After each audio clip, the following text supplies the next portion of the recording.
At Austin Tech Week here in Capital Factory. I am your host, Isaac Carter, and we have been all week long talking to founders and doing our series, The Voice of the Founders, to find out who our founders are serving, what solution they're building, and kind of their why for the whole background, because we found that why people do things is a lot of times as important and impactful as what they're actually doing. And I'm here with Courtney. Courtney, tell us a little bit about yourself and your startup. Well, I think first it's important to say that I'm not one of the founders, but I Okay. am a founding employee, so to Awesome. speak. A little bit about me is I started my beginnings in healthcare as a pharmacy tech, went throughout college, was a founder myself with a electronic medical record company that I Okay. launched in Nairobi, um, and I have found myself working here at ShiftRx. ShiftRx, very good. Tell us about ShiftRx. Yeah, so ShiftRx is a pharmacy marketplace. Okay. So what does that mean to anybody? Most likely nothing. So I think the best way to break this down is we are all familiar with Uber. And what Uber does is it connects drivers with riders at the exact moment that they need each other, right? Okay. Uber makes sure that that driver has car insurance, that they have a car, that they are licensed, and they're, able to drive on the road. And most importantly, they make sure that you're safe. Now, the rider doesn't pay the driver directly. The rider pays Uber. Uber collects a fee. Bada bing, bada boom. We all understand that. Yeah, So, very similar. Airbnb, exactly. Turo, all these folks. Now, how does that, relate to ShiftRx? So what ShiftRx does is we connect pharmacies with pharmacists and pharmacy techs. Okay. We make sure that our providers are licensed in that state, that they're in good standing, that they've passed a background check, and that they know the software. So at the point when a pharmacy needs somebody for a shift, they're able to then use our platform through our matching algorithm and hire either for that shift temporarily or full or part-time. Okay, So, so kind of almost like temp work, but for certified professional for right, pharmacists and higher pharmacists. skilled workers. Awesome. And are you focused exclusively on like the pharmacy techs, the pharmacists, or are you also hoping to get into more of like the generalist hospitalists at some point? So no, right now, the company was founded by healthcare providers. We are focused on pharmacists and pharmacy techs, so we want to do that right and stand by them. So we when we did code launch, there was somebody that had a similar concept that they were trying to do that for, obviously not the highly skilled workers, but the fast food restaurants, retail, where you could just go in and pick up an employee for a few shifts. And the challenge that they had there was the systems for Taco Bell and McDonald's and J.C. Penney are so much different. The floor plans and layouts are very, very different. So it was very challenging for somebody to come in and work a shift. But pharmacies do seem, I mean, you walk into a pharmacy and they're either the pharmacy, you walk into CVS and the pharmacy either at the back left or back right. Right. The pharmacy itself seems to be pretty similarly laid out. The systems are not dramatically different. Is that kind of allowing this to kind of be more feasible for pharmacists, or is it just standardized to the point where somebody could work at Walgreens one day and Kroger Pharmacy the next? Yeah, I mean, I'm never going to say that one size fits all in pharmacy. Definitely not. Sure. And that's one thing that we have really honed in on, making sure that whenever a pharmacist does apply to work a certain shift at a pharmacy, that they know what is the script count.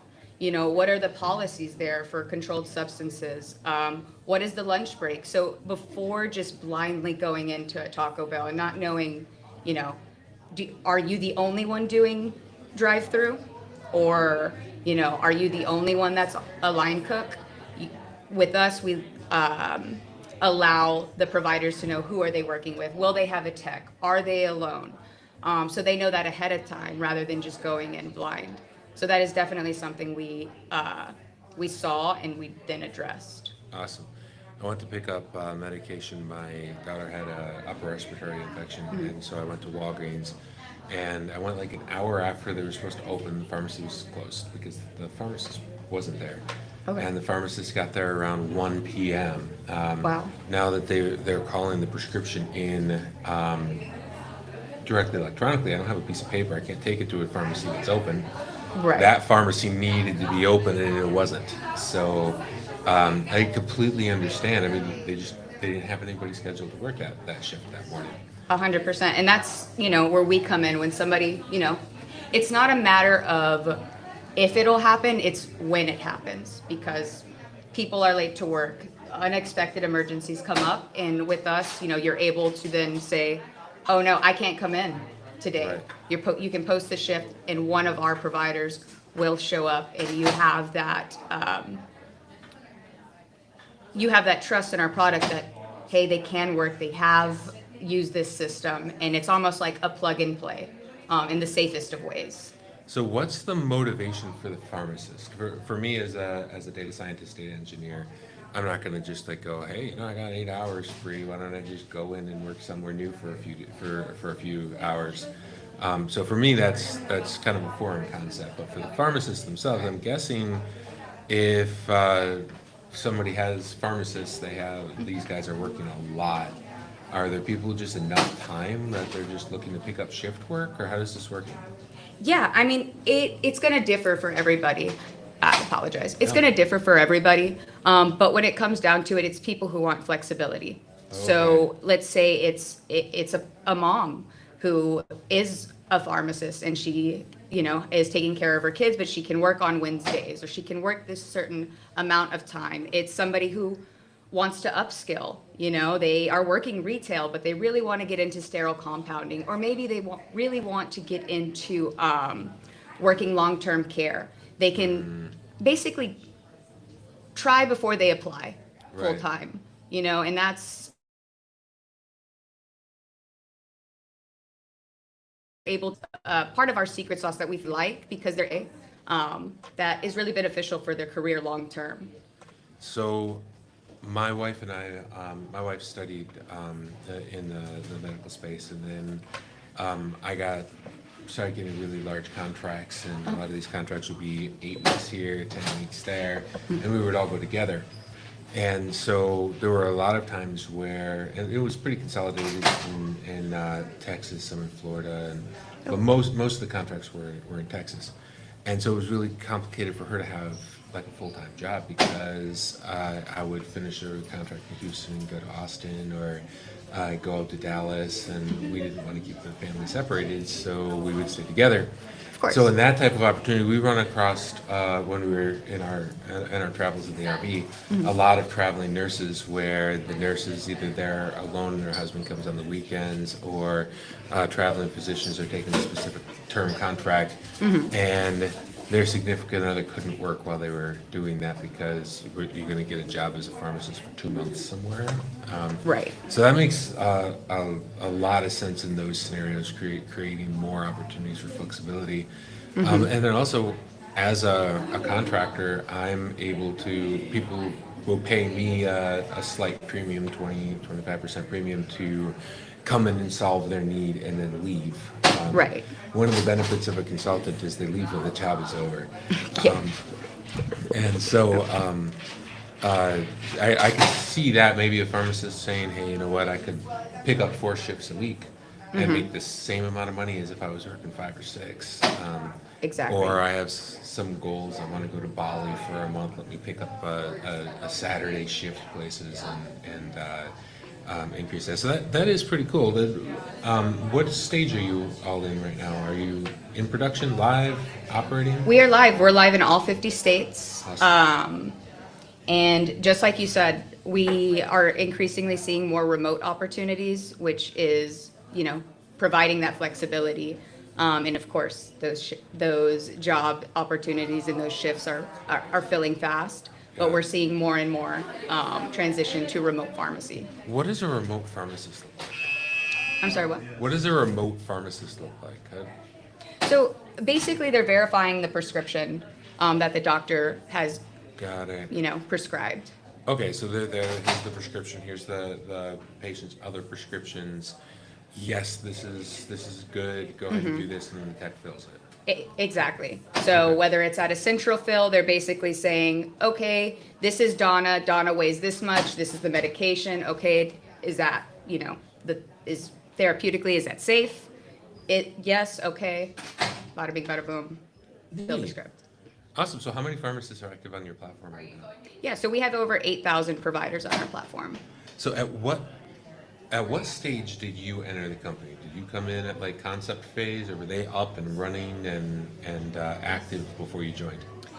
Yeah, so I would say when I came in, they had just launched to all 50 states. So previous to that, they had a stronghold in 5 states, being California, Florida, New Jersey, New York, and California. When I came in, it was really about, okay, how do we address the rest of the market? How do we get them to know about us? And that's not necessarily, marketing. It was really letting people know, hey, there are these job opportunities, bringing on those facilities, aka the pharmacies, so that the providers had work. So that was really the first task that I came on for. That is really cool. I love seeing the ability to more like federize work. I know a lot of people believe that the full-time job is the bedrock of the middle class, but for me, I like to be able to build my skill and then offer my services, my talent to people who would pay the most for it. And Exactly. uh, that has offered me a lot of flexibility, and it's been a good experience for me going in, working somewhere for 15 years, and then pensions are largely gone at this point anyway, but Right. taking the retirement benefit and then moving on to something or staying somewhere until people used to call me, has you got an opportunity where you can just stay there, be stable until you retire. I'm like, oh my God, that sounds awful. Yeah, I think that model's like long past Yeah. gone. And if we look at on the other flip side of this, since it is a marketplace, I think it's really important for our pharmacies that they're trying before they hire. So they're not committing to somebody without seeing that they're a fit with our platform. They can have them come work, do basically a working interview. Yeah. And they don't have to have them on payroll. They don't have to go through all those like legal implications of hiring someone, finding out they're not a fit, Yeah. and then that process. So in a way, it definitely helps both to feel each other out. I used to work for a medical device manufacturing company that was doing a clinical trial, and there was a very famous ophthalmologist in Pinellas County, Florida, that was doing the trial and got through 2 years, did 30% of the study, and then found out that he never had a medical license. He was implanting intraocular lenses, had done it around the world. Somebody taught him how to do it. He opened his own clinic. And now this multi-million-dollar clinical study had Shot. Yeah, 30% of the cases had to be redone, and there was no rebalancing it. So, wow. I mean, the impact first off of, especially if you're in a higher turnover type of situation, or you just need somebody fast, you don't have time to qualify their background. I mean, this guy had fooled clinical trial administrators and overseers with the FDA for like 15 years. Wow. A local pharmacy can't do a better job at that than that. So bringing in somebody a company such as yourself, saying we specialize in ensuring that you have the proper qualifications, training, licensing, and everything necessary to be sure that you are a qualified provider. Correct. Can really reduce a lot of risk, and at the end of the day, I'm not going to a pharmacy because I'm having a good day, right? Exactly. So anything that we can do to improve the experience for people who need care, and do it in an intelligent way, I'm all for it. So I love it. That's great. What's next for you, Courtney? In what way? What's next? Where are you going? I mean, I think what's next is really addressing the market of like mid-sized pharmacies. Okay. They have non-competes. They don't want pharmacists that work, at other pharmacies. And so, they have multiple chains, but they're still they're still on paper. You know, there's still call outs at certain stores. And right now, what happens is the PIC, so the pharmacist in charge, they'll get on the phone, they'll call store number 2. Hey, is Jennifer able to work today? Oh, well, let me text her. You know, I'm not sure, but maybe Jordan from store number 7. And so it's very much manual, it's very much texting. And so I know the next portion of this is white labeling it for those mid-sized clients so they can handle their internal float pools efficiently. So adding internal organization capabilities to your software and having CVS Region 1 go in and set up all their pharmacies in there and handle the scheduling in that. Yes, and then their employees can then, oh, I'm willing to drive 60 miles, where Rachel might not have known that, Jim was willing to do that. Right. There's no way to keep up with what's going on in people's personal lives. We don't know who's part-time. It's very hard to know a whole organization. So what this does is really allow that transparency and enable the pharmacies. I mean, at the end of the day, we just want you to fill scripts and we'll fill the shifts. Nice. Yeah, a lot of folks don't know that Medicare has services in a lot of rural areas. It's impossible to get actually service providers, not just pharmacists, but across the board. Mm-hmm. So there is allowance and funding for pop-up service providers, or service centers. So that is medical doctors, nurse practitioners. They will go into the community center in a rural community and provide care. I know Algonac, Michigan, my dad's on the city council up there. Okay. Their pharmacy closed. Oh, really? And then the mayor actually went on a hunt and found a new pharmacist and then brought him in and opened a new pharmacy in the town. Not all small towns can do that. Right. So knowing that there are funds available and that there are mechanisms out there to allow for pharmacy to be open one time per week and have that covered by some funds from Medicaid. There's a lot of programs out there for flexible care providing. 100%. I mean, going back to the remote work, when we talk Yeah. about Medicare and MTM being able, some pharmacies, they just don't have the time to sit and call their Medicare patients and properly counsel them. Having someone come work 2 hours remote to call the patients in your community to make sure that they understand how they're taking their medication. These mom and pop pharmacies, like, they want to provide that care. And what we do is we give them that space to there is the aspect of collecting the revenue from MTM, of course, but more importantly, what is that doing for the community? Right. Having your pharmacy call you, having them, hold your hand, talk about your medical experience. What are the symptoms that you're feeling? Is this the right therapeutic choice? Do we need to contact your doctor?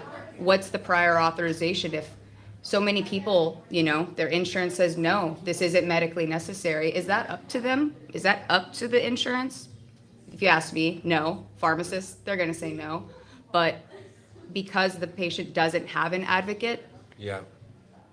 that's where we can come in and help provide that.